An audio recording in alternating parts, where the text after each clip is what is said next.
Ibi ni ibintu bigonza kugora abantu cyane mu mitwarire y'imodoka by'umwihariko imodoka za manuel. Umwe mu basongozi hano yagize ati ahubwo kandi kantu rata wazatwiritse ukuntu utwara ahaterera ahazamuka ahatambika ni iyihe pedali ukoresha. Ikibazo cyiza cyane. Ibi ni ibintu bigonza kugora abantu cyane mu mitwarire y'imodoka by'umwihariko imodoka za manuel. Burya imodoka ya automatique biba byoroshye cyane kuyitwara, ni ugufata akariro wagera usabwa kugenda gake ugakora ku gaferi. Ku modoka ya manuel ntagaruka ngo bigenda rero. Niba wongereye umuvuduko uba ugomba no kwangaja vitesse, niba ugabanyije umuvuduko ugapangura vitesse. Ibyo bintu tubyumve neza cyane. Mbere na mbere reka mbaze shimira abasongozi mwese muri rusange bo muri mu nguni zitandukanye z'isi. Uwiteka akomeze kubarinda no kubaremera amashimwe. Ni umujene wanyu nk'ibisanzwe mbagarutse kugira ngo twongere tugire ibyo twiganirira n'ibyo duha umurongo, dukomeze kubona impushya zo gutwara ibinyabiziga mu buryo bworoshye. Uyu munsi ndaza kugaruka ku butumwa bwinshi cyane nagengezwaho n'abasongozi. Niba uzi ko watanze igitekerezo cyawe hano uyu munsi, utera agatebe wicara utuze kabisa, ndaza kukigeraho kandi nkigusobanurire mu buryo bwimbitse. Uyu muvandimwe witwa Nana yatubajije ikibazo cyiza cyane. We aribaza uburyo ushobora gutwara imodoka bitewe na situation y'umuhanda ugezemo, kandi kuko niko biba bigomba kugenda. Niba utwaye imodoka nta mpamvu yo kugenda mu muhanda nk'impumyi, ube wagenda niba ari dodani iri imbere yawe ugenda uyisekure, usanga abantu barisimbije bari mu modoka. Niba ari imodoka iri imbere yawe uri kugenda gake gake ugenda ushiduke wayisekuye utazi ukuntu bigenze. Iteka ryose niba utwaye imodoka ugomba kumanaginga situation iri muri metero 100 imbere yawe, ku buryo ikintu kiri muri metero 100 imbere yawe ukigeraho wakibonye, ukanategura imodoka yawe ukakinyuraho neza. Ubwo nibwo buryo bwiza bwo gutwara imodoka. Ahubwo kubera ubwoba abantu bagitangira gutwara baba bafite, usanga ibintu byose abameze nk'utari kubibona, akaba yaca ku cyapa cya dodana akagicata bibonye kagiciyeho, yagera imbere agahura na dodana agashiduka yayisekuye. Kandi burya bijya bimenyetso byo mu muhanda byose iyo wabashije kubireba neza ukabasha kubikurikiza, ibintu bigenda neza cyane. Reka mbaye nk'urugero nko ku cyapa cya dodani. Icyapa cya dodani ukibona mbere yuko ugera kuri dodani, ngira ngo nawe babwiye ko ibimenyetso byose byo mu muhanda babishinga imbere y'ikibyo bimenyetso bisobanura. Icyo kintu kigeraho wamaze kukibona mu cyapa. Niba ari dodani urabanza ukayibona, ubundi ukabona kugera kuri dodani. Akandi kantu, ahantu dodani ishinze neza iruhande rwa dodani uzahasanga kano kapa ureba kaba kariho amabara y'umutuku n'umweru, kaba gashinze iruhande rw'umuhanda. Aka kapa niba ukabonye rero hita umenya ko aho hantu gashinze ariho ya dodani yawe igize gute iri. Mu gihe utwaye imodoka ya automatique bizaba byoroshye, uzakora kuri feri ugabanya umuvuduko ubundi ukomeza utambuke. Bitandukanye n'imodoka ya manuel. Niba wari uri muri vitesse ya 4 cyangwa uri muri vitesse ya 5 utwaye imodoka ya manuel, nukora kuri feri imodoka ikagabanya umuvuduko ntupangure vitesse, imodoka izahita izima. No kuvuga ngo ku modoka za manuel rero mu gihe ugabanyije umuvuduko uba ugomba no gupangura vitesse. Noneho mu gihe wongereye umuvuduko ukanagira gute ukongera vitesse. Ubwo no kuvuga ngo ikintu hano ushaka kugusobanurira cyangwa se nshaka ko wumva neza, mu gihe cyo kugabanya umuvuduko ku modoka za manuel bivuze gupangura vitesse. Niba wari uri kwihuta uri muri vitesse ya 4 cyangwa se ya 5 bikaba bibaye ngombwa kugira muri situation igusaba kugenda gake, icyo gihe uzakora ku gafero ugabanya umuvuduko ubundi upangure na vitesse. Ambrillage yawe ishyire hasi cyane. Niba wari uri muri 4 ujye muri 3, uve muri 3 ujye muri 2. Niba ari iyo dodani ushaka kurira ubanza uyurire gake gake utuje. No kuvuga ngo uko ugabanyije umuvuduko icyo gihe nawe ugomba kugabanya iki vitesse muri rusange. Wakongera umuvuduko ukongera vitesse, nuko bigenda. Hari abantu bajya bibaza, ndakeka ari n'umuvandimwe wakimbajije hano ikibazo nacyo ndaza kukigeraho. Yarambajije ngo muri vitesse ya mbere ngo warekura ambrillage ngo ukagenda nta kibazo ngo imodoka ntizime. Vitesse ya mbere ni vitesse yo guhagurutsa imodoka burya, ntago ari vitesse y'urugendo. Uramutse ukoze nk'urugendo rw'isaha imwe uri kugendera muri vitesse ya mbere, waba wangije ibintu ku modoka bishobora kuba byatwara kayabo k'amafaranga nk'ibihumbi 500 ugiye kuyikoresha mu igaraje. Nese ubwo urumva utwaye imodoka. Uramutse ufashe vitesse ya mbere ukaakselera imodoka iri muri vitesse ya mbere ukagenda urugendo rungana n'isaha imwe, waza kurangiza imodoka rwose wayishoje. Imyotsi yabaye myinshi mu muhanda, ibaze kubona imodoka nshyashya iri gucumba umwotsi, nyine nawe icyo gihe imodoka uri kuyangiza. Kuko ngo vitesse ya mbere rero ni vitesse twifashisha igihe turi kugenda ahantu habi cyane, tukayifashisha mu gihe cyo guhagurutsa imodoka, cyangwa se tukayifashisha hahandi imodoka ikeneye imbaraga nyinshi haterera cyane. Nk'hariya za Shyorongi, ku buryo urabona nka Shyorongi usanga imodoka zitonze umurongo ari nyinshi zirimo ziragenda kandi harazamuka. Hariya ahantu ntabwo washyiramo vitesse ya 3 ngo uvuge ngo irahazamuka, bitewe n'ukuntu mama mugenda gake. Icyo gihe ukeneye vitesse zifite imbaraga. Ni ya vitesse ya mbere, waba wakabije ikaba vitesse ya 2. No kuvuga ngo ahantu haterera hose cyangwa se ahantu usabwa kuba wagenda gake witonze, ushobora gukoresha vitesse ya mbere cyangwa ugakoresha vitesse ya 2 bitewe n'imbaraga imodoka yawe ifite. nuko nguko ubundi bigenda mu mitwarire y'imodoka. Tukiri ku kintu kijyanye na vitesse kandi ngira ngo na hano leta asobanukirwa cyane, niba ugeze ahantu hazamuka warura ahantu hatambika uri kugendera muri vitesse wenda ya 4 cyangwa se ya 5, none ugeze kugaterera ntabwo uri bukomeze kugendera muri iyo vitesse ya 5, kuko byanze bikunze imodoka iraza gucika intege bitewe nako gaterera urimo urazamuka. Icyo gihe imodoka izagusaba kugira gute gupangura vitesse. Niba imodoka rero ikumvishije ko irimo iragenda icika intege, icyo gihe nawe ugomba gufatirana ukagenda upangura vitesse zawe kugeza imodoka igeze muri vitesse ifite imbaraga ibasha kwihuta cyangwa se ibasha kuhangana nako gaterera. Reka mbivuge gutyo muri rusange. Ukuvuga ngo abantu benshi baba bazi ngo uko vitesse zigenda ziyongera ngo niko imodoka igira imbaraga cyane. Oya, burya zira vitesse nubwo ziba ari nyinshi cyangwa se ziba zigenda ziyongera, ariko ziba imodoka ibisa naho irimo iracika intege nubwo iba yihuta yego, ariko ibiri gucika intege. Zira vitesse ahantu zikora na ahantu nyine imodoka hatambika, ahantu hadasaba imbaraga nyinshi cyane ku modoka. Ariko ahantu imodoka ikeneye imbaraga nyinshi burya uba ugomba gukoresha vitesse ya mbere cyangwa ya kabiri, kuko izo nizo vitesse zifite imbaraga nyinshi cyane mu modoka. Vitesse ya mbere na vitesse ya kabiri nizo vitesse zifite imbaraga nyinshi mu modoka. Ubundi bitakugoye cyane, hano ndumva ikintu nakubwira kugira ngo bikorohere, igihe uzaba ukeneye kwihuta ahantu uzaba uri nyine ukabona birashoboka ko wahanyura wihuta, aho hantu uzafata umuriro wangaje na vitesse ubundi wihute nta kibazo.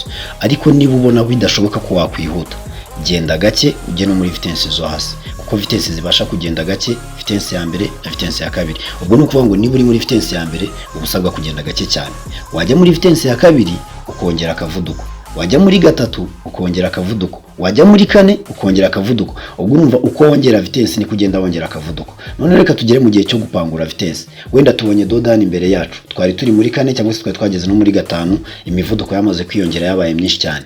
Ubwo niba tubonye dodani imbere yacu, turakora ku gafiri tugabanya umuvuduko mo gake, nitumara kugabanya akavuduko gake duhite dukuraho vitesse. Ubwo tugeze mu muvuduko wa vitesse ya 4, twongere tuve mu muvuduko wa vitesse ya 4 tujye mu muvuduko wa vitesse ya 3, tuve mu muvuduko wa vitesse ya 3 tujye mu muvuduko wa vitesse ya 2. Ubwo urumva nyine turimo turagenda dusatira ya mivuduko yo hasi. Ubwo ikintu ubusabwa nibyo nakubwiye ngo ubusabwa ku managing situation iri muri metero 100 imbere yawe, ku buryo ufata n'igihe gihagije cyo gupangura izo vitesse ukagera kuri ya nkomyi cyangwa se hantu usabwa kugera ugenda gake wamaze gupangura. Wari mu muhanda wa kaburimbo umeze neza, wenda mu muhanda wa kaburimbo yisurangira ubonye imbere yawe hari umuhanda w'igitaka urimo n'ibiziba n'ibinogo n'ibiki byose.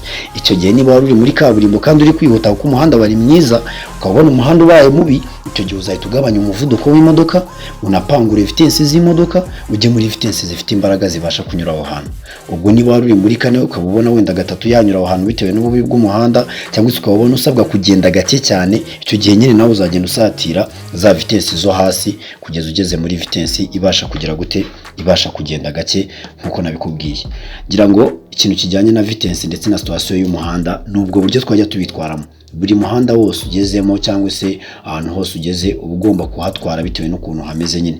Niba byashoboka ko wihuta, icyo gihe uzangaje vitesse wihute. Niba bidashoboka ko wihuta, upangure vitesse ugende gake cyane. Yitwa Sheila Wizeye ati nsigaye ngukunda pe, urakoze cyane. Anyway, uvuze ko mu kibuga tuba tutari kwiga imodoka, so umuntu yiga imodoka gute?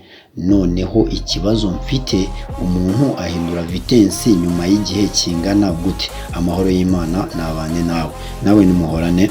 Urakoze cyane Sheila. Ukubanga ikintu nakubwira hano, nta gihe gihari cyagenwe nyine cyo guhindura vitesse, nibyo nakubwiraga. Wowe niba uri muri gahunda yo kwihuta ukabona imbere yawe nyine byashoboka ko wihuta, nta nkomyi zihari, ukeneye kuba wakwihuta, uzafata akariro ubundi wangaje vitesse. Ubundi imodoka igihaguruka, niba duhagurukiye muri vitesse ya mbere, imodoka igihaguruka hagati y'amasegonda 5 na 6 uba ugomba kuba uhinduye vitesse. Hari igihe ubona nk'umuntu yagisereye nk'imodoka agakora nk'urugendo rwa metero zigera muri zinga atarahindura vitesse, kirya gihe uri kwica imodoka. Ikindi kintu burya vitesse ya mbere nta muntu yagiserera cyane. Iyi modoka iri muri vitesse ya mbere uba ugomba gufata umuriro muke muke, tugenda twongera umuriro bitewe na vitesse tugezemo. Uko wongera vitesse ni kugenda wongera umuriro. No kuvuga ngo rero bitewe wowe n'ukuntu wumva imodoka yawe yamaze gufata imbaraga cyangwa se akavuduko kiyongereye, ugomba guhita ugenda uhindura vitesse. Buryo umuvuduko uri kugenderaho ni ugena vitesse ujyamo. Niba wari uri kugenda gake gake uri muri vitesse ya mbere, ukongera akavuduko mo gake, icyo gihe uzahita wongera na vitesse. Niba wari ugeze muri 2 ukongera akavuduko gake, wongere vitesse. Gutyo ni wowe wigenera uburyo bwo guhindura vitesse bitewe na situation y'umuhanda, binatewe n'umuvuduko umaze kugeraho muri rusange. ndakeka ako nako gasobanutse. Ubutumwa ni bwinshi cyane ariko uyu munsi niyemeje ko ngomba kubunyuramo. Ati kwihugura nangahe bro, igiciro kirahinduka wagera kuri tere tukagusobanurira nta kibazo. Ati hello, imodoka izimye utarinjira mu makoni ubwo wahita uvamo. Ni ukuvuga ngo imodoka ikuzimanye ugishakisha amakona ko akunda uburi imbere utaratangira gusubira inyuma, uba ufite amahirwe yo kuba wakongera ukayatsa ugakomeza. Ariko mu gihe imodoka yasubiye inyuma yatangiye kwinjira mu makona ntabwo uba wemerewe, nyine ubwo ngubwo bwizimye biba byarangiye. Ati salamu Musongozi, wansobanuriye niba ushobora kurekura amburiyaje uri muri vitensi. Iki ni cya gitekerezo nababwiraga, ni ukuvuga ngo ibi bintu ntabwo bishoboka. Ntabwo vitensi ya mbere nyine ari vitensi y'urugendo, ntabwo wayigenderamo umwanya munini. Imodoka yagenda ariko icyo gihe urimo uranywa vitensi nyinshi, uri kwica n'ibyuma byinshi cyane mu modoka. Vitensi ya mbere bitewe n'imbaraga ibifite, burya vitensi ya mbere bimeze nk'irimo na feri. Uzagerageza aka kantu ngiye kukubwira, wenda uzaba uri nko muri vitensi ya gatatu, urumva ko imodoka yageze muri vitensi ya gatatu, umuvuduko wawe wiyongereye bisa naho iri kwihuta. Noneho nurangiza ushyiremo vitensi ya mbere, imodoka iri mu muvuduko wa vitensi ya gatatu, urumva izaba iri kwihuta, uhita ukandagira amburiyaje, ushyiremo vitensi ya mbere, uhita urekura amburiyaje, imodoka ihita imera nk'ifashe feri, ihita yibana kabisa. Vitensi ya mbere urumva ibirimo imbaraga nyinshi cyane ku buryo ushobora no kuba wayibanisha imodoka iri kwihuta igahagarara.